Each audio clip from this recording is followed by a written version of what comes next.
నీ పేరు ఆయన జీవ గ్రంథంలో లిఖితమవుతుంది. రాజులకు, అధికారులకు, చక్రవర్తులకు, ధనవంతులకు, శ్రీమంతులకు లేని భాగ్యం నీకు లభించింది. కోట్లకు పడగలెత్తిన వాడైనా ఈ పని చేయకపోతే పాతాళానికే. ఎందుకంటే వాడి డబ్బు వాడికి నిత్య జీవం ఇవ్వలేదు. ఈ డబ్బు అక్కడ చలామణి కాదు. ప్రతి ఒక్కడు ప్రభువైన యేసునందు విశ్వాసం ఉంచి మారు మనసు పొంది పాపక్షమాపణ నిమిత్తమై బాప్తిస్మం పొందితేనే సరి, లేకపోతే ప్రమాదమే. రైట్. యేసు ప్రభు మీ కొరకు ఏం చేశాడు? మిమ్మల్ని పరలోకానికి చేర్చడానికి, మీ పాపాలు శుద్ధి చేయడానికి ప్రభు మీకోసం ఏం చేశాడు? తొందరగా చెప్పండి. ఏం చేశాడు? ఏం చేశాడు? రైట్. ప్రాణత్యాగం చేశాడు. చనిపోయి అంతే ఉన్నాడు, తిరిగి లేచాడా? ఎన్నో రోజు? రైట్. ఆయనే నిజమైన దేవుడా?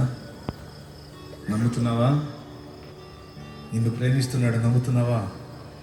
రైట్. పరిపూర్ణంగా విశ్వసిస్తున్నారా? రైట్. నిజంగా మీరు మీ తీర్మానం పరిపూర్ణంగా విశ్వసించినట్లయితే అలాగ ముందుకెళ్ళిపోండి. అక్కడ మీకు రక్షణ బాప్తిస్మం ఒకటి జరుగుతుంది. వాళ్ళకి రూట్ చూపించండి నాయన. ఇంకా దూరం నుంచి వస్తున్న వాళ్ళు ఎవరైనా ఉంటే వచ్చేసేయండి. మీరు కూడా అక్కడికి వచ్చేసేయండి. కదండి.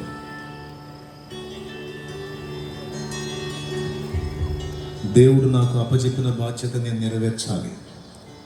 సత్యం చెప్పమన్నాడు, నేను చెప్పాలి. సిద్ధపరిచిన ఆత్మను నీ యొద్దకు పంపినప్పుడు రక్షణ ఇవ్వమన్నాడు, నేను ఇవ్వాలి. ఇక ఇవే ఆలోచనలు పెట్టుకుని తడవ చేసి కొంతమందిని నేను మిస్ అయ్యాను. అందుకే ఇంకా తడవు చేయదలుచుకోలేదు. రైట్. మనమందరము, మిగిలిన వాళ్ళందరూ లేచి నిలబడండి.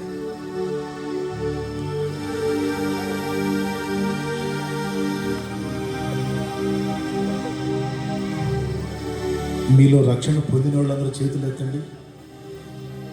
రక్షణ పొందిన వాళ్ళందరూ చేతులు ఎత్తండి. చేతులు ఎత్తి ఊపండి. ఎట్లా? అబ్బా, ఒకసారి చప్పట్లు కొట్టండి అందరూ కలిసి. దేవుడికి మహిమ. అందరూ రక్షణ పొందుకునే ఉన్నారు. హల్లెలూయా, హల్లెలూయా. రక్షణ పొందిన వాళ్ళంతా చేతులలాగా. ఎంత సంతోషం. పరలోక రాజ్యం ఇక్కడ ఉంది.